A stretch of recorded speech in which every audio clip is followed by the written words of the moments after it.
কঠিন হুঁশিয়ারি দিলেন হাসনাত আব্দুল্লাহ। হাসনাত আব্দুল্লাহ বলেন, ওসি আন্তরিক থাকলেও ওনার অফিসাররা আন্তরিক না। ওনার সেকেন্ড অফিসার হচ্ছেন ফুললি করাপ্টেড, টাকা ছাড়া ওনার কোনো পা চলে না। আরেকজন হচ্ছেন এসআই ভবতোষ, টাকা ছাড়া উনি একটা পা মুভ করেন না। তিনি হুঁশিয়ারি দিয়ে বলেন, আজকের পর থেকে আপনার এই থানায় কোনো দালাল থাকবে না। হাসনাত আব্দুল্লাহর এই হুঁশিয়ারি কার কার কাছে ভালো লাগলো অবশ্যই কমেন্টস করে জানিয়ে যাবেন এবং ভিডিওটি লাইক শেয়ার করে পাশে থাকার আহ্বান রইল। উপরওয়ালা এখন আমি, বললেন আমির হামজা। কুষ্টিয়া ৩ আসনের সংসদ সদস্য আমির হামজা বলেছেন, মেডিকেল ও সদর হাসপাতাল নিয়ে কিছু অভিযোগ রয়েছে, এগুলো পাল্টাতে হবে। তারাও ভুল স্বীকার করেছে এবং মাফ চেয়েছে আর বলেছে এটা আমাদের কন্ট্রোলের বাহিরে ছিল ও উপরওয়ালাদের দোষ দেয়। তখন আমির হামজা উত্তর দিয়েছে, কুষ্টিয়ায় উপরওয়ালা কেউ নেই, উপরওয়ালা এখন আমি, সুতরাং যা কিছু হবে তাকে জানাতে বলেছেন। ইনশাআল্লাহ আশা করি আমির হামজাকে দিয়ে ভালো কিছুই হবে। জামাত এখনো ধৈর্যের পরিচয় দিচ্ছে, কিন্তু প্রতিরোধ শুরু করলে দেশে বিশৃঙ্খলা সৃষ্টি হবে। আওয়ামী লীগ এবং ভারত সুযোগ নেবে, তারপর দেশে গৃহযুদ্ধ শুরু হবে। তখন আমছালা সবই হারাবেন, অতএব সাবধান। জামাতের কিন্তু হারানোর কিছু নেই। প্রবাসী সাংবাদিক ইলিয়াস হোসেনের এই বক্তব্যের সাথে কে কে একমত আছেন গঠনমূলক কমেন্টস করে আপনাদের মতামত জানিয়ে যাবেন এবং ভিডিওটি ভালো লেগে থাকলে লাইক শেয়ার করে পাশে থাকার আহ্বান রইল। আসল রহস্য ফাঁস, বাংলাদেশ ব্যাংকের সাবেক গভর্নর আহসান এইচ মনসুরকে মব করে সরিয়ে দেওয়ার পরপরই ন্যাশনাল ব্যাংককে ১,০০০ কোটি টাকা তারল্য সহায়তা দিল বাংলাদেশ কেন্দ্রীয় ব্যাংক। জেনে রাখা ভালো, ন্যাশনাল ব্যাংকের চেয়ারম্যান আব্দুল আউয়াল মিন্টু, যিনি বিএনপির মন্ত্রী। প্রিয় ভিউয়ার্স, শুরু হয়ে গেছে, চোরদের চুরি শুরু হয়ে গেছে অলরেডি। খুব শীঘ্রই পুলিশে ১০,০০০-এর বেশি কনস্টেবল নিয়োগ করা হবে। এই কনস্টেবল গুলো যাচাই বাছাইয়ের মাধ্যমে নেওয়া হবে। আমাদের নতুন বাংলাদেশ নির্মাণে পুলিশ ভূমিকা রাখবে, তাদের কোনো রাজনৈতিক কাজে ব্যবহার করা হবে না, তারা স্বাধীনভাবে কাজ করবে, বললেন স্বরাষ্ট্রমন্ত্রী। সালাউদ্দিন আহমেদের এই বক্তব্য কতটুকু যুক্তিযুক্ত?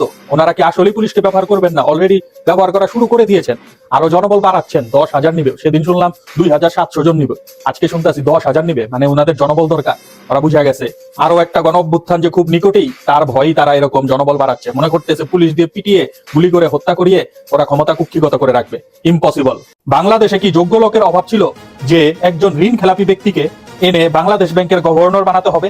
না আছে উপযুক্ত শিক্ষাগত যোগ্যতা, না আছে প্রফেশনাল এক্সপেরিয়েন্স। ট্রাস্ট ব্যাংকের ৮৯ কোটি টাকা ঋণ খেলাপিকে বিশেষ বিবেচনায় তার ঋণ পূর্ণ নির্ধারিত করে বাংলাদেশ ব্যাংকের গভর্নর করা হয়। তাকে ২ বছর পর্যন্ত কোনো কিস্তি দিতে হবে না এবং ১০ বছরে ৮৯ কোটি টাকা পরিশোধ করতে হবে।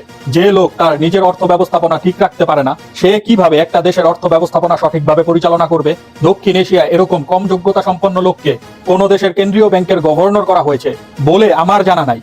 দেশবাসী আশা করেছিল প্রধানমন্ত্রী তারেক রহমানের নেতৃত্বে দেশকে নতুন ধারায় পরিচালিত করা হবে, কিন্তু আমরা তো দেখছি বিএনপি সরকার আগের সেই পুরাতন জুতা পরেই হাঁটছে।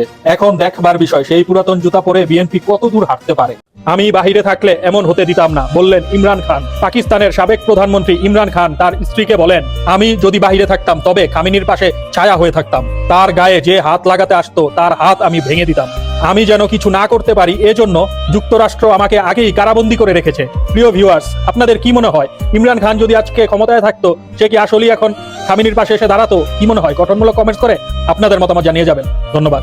রাশিয়া ও চীনের বন্ধুত্ব হচ্ছে ভণ্ডামি। রাশিয়া ও চীনের বন্ধু মাদুরোকে আমেরিকা উঠিয়ে নিয়ে গেল, তারপর খামেনিকে দিন দুপুরে মেরে ফেললো। রাশিয়া ও চীনের বন্ধুত্ব হচ্ছে ভণ্ডামি। রাশিয়া চীনের প্রকাশ্য বন্ধু হয়ে আমেরিকার শত্রু হওয়া নিতান্তই বোকামির কাজ। যারা এদের বন্ধু ভাবে তারা মারা গেলেও এরা ফিরে তাকাবে না। বাংলাদেশ ভারতের উচিত এদের থেকে দূরে থাকা। চীন রাশিয়ার বন্ধুর চেয়ে আমেরিকার বন্ধু অনেক ভালো। আমেরিকা যত যাই হোক তার বন্ধুর জন্য কি করতে পারে সেটা দেখিয়ে দিচ্ছে। আর চীন রাশিয়া ওরা শুধু বড় বড় কথা বলে, কাজের বেলায় কিচ্ছু না, সব ভণ্ড ভণ্ড। কি বলেন ভিউয়ার্স, কথা ঠিক আছে? ইরান ইসরায়েল উত্তেজনা বাড়লে সবচেয়ে বেশি দুশ্চিন্তা কার জানেন? যে মার ছেলে মধ্যপ্রাচ্যে, যে স্ত্রীর স্বামী বিদেশে, যে সন্তানের বাবা প্রবাসে। নিউজ যুদ্ধ দেখলে ওরা মানচিত্র দেখে না, ওরা শুধু দেশের নাম দেখে আর মনে মনে চিন্তা করে এই এলাকায় আমার মানুষটা আছে।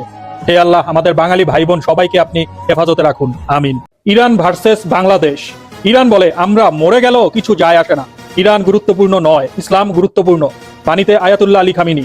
আর বাংলাদেশিরা বলে আমরা জেলে গেলেও কিছু যায় আসে না, ইসলাম গুরুত্বপূর্ণ নয়, ৭১ গুরুত্বপূর্ণ। আস্তাগফিরুল্লাহ, নাউজুবিল্লাহ। এটাই হচ্ছে বাঙালি চেতনা বিক্রেতার রাজনীতিবিদদের বক্তব্য।